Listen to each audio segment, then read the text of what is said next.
Thinking Aloud. Conversations on the leading edge of knowledge and discovery with psychologist Jeffrey Mishlove.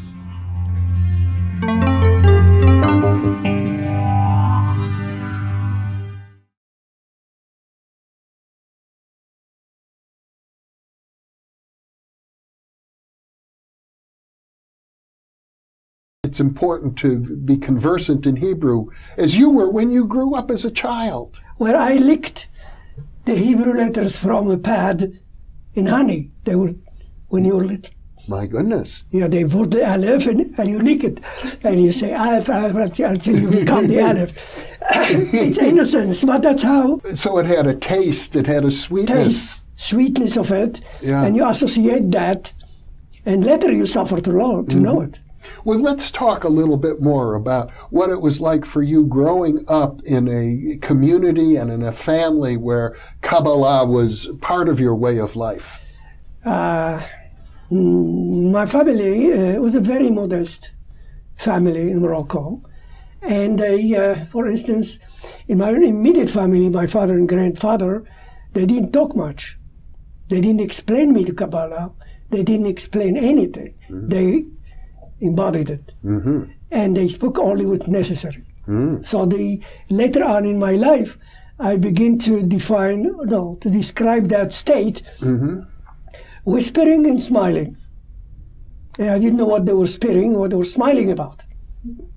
So this is, I think, a state in which one is function from what I call the helicopter, in which you can see all the dimensions, mm-hmm. in which our intelligence is not yet cooked enough, as I said. Mm-hmm.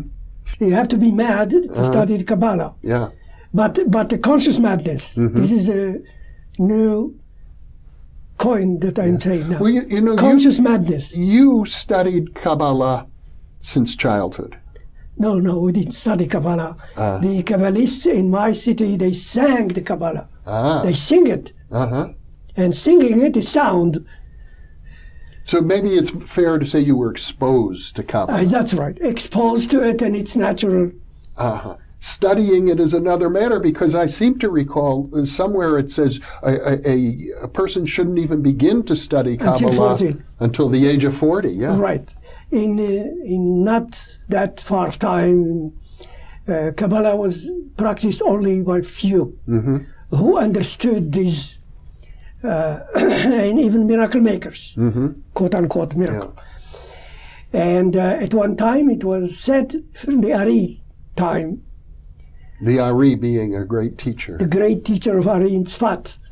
That Kabbalah will become popular by the end of the 20th century. And Tzfat is a city in Israel. Tzfat is a city of great Kabbalists in the 15th century, mm-hmm. in which many Moroccan Kabbalists worked with the Ari there right away. Yes. Some mentioned in history, some it's still hidden. Even in my own family, there are Kabbalistic manuscripts that are not yet published. Mm-hmm. So it's a great center of Kabbalistic teaching, even today, is it not? Well, there's not many Jews left in that place now. Oh. Most of them. Oh, I have heard that students of Kabbalah go to Tzfat. Yeah, today, yeah. It's mm-hmm. Alamod. You mm-hmm. know this Alamod? It's how do you say Alamod in English? Alamod. It's a current kind of mm-hmm. Very fashionable. Fashionable, voila. Uh-huh. Yeah. And it becomes commercialized. Mm-hmm. Yes, you have popular rock stars today. And used in a certain way, which is, according to myself, it's okay to be like that. But from that, mm-hmm. few will dive and will discover.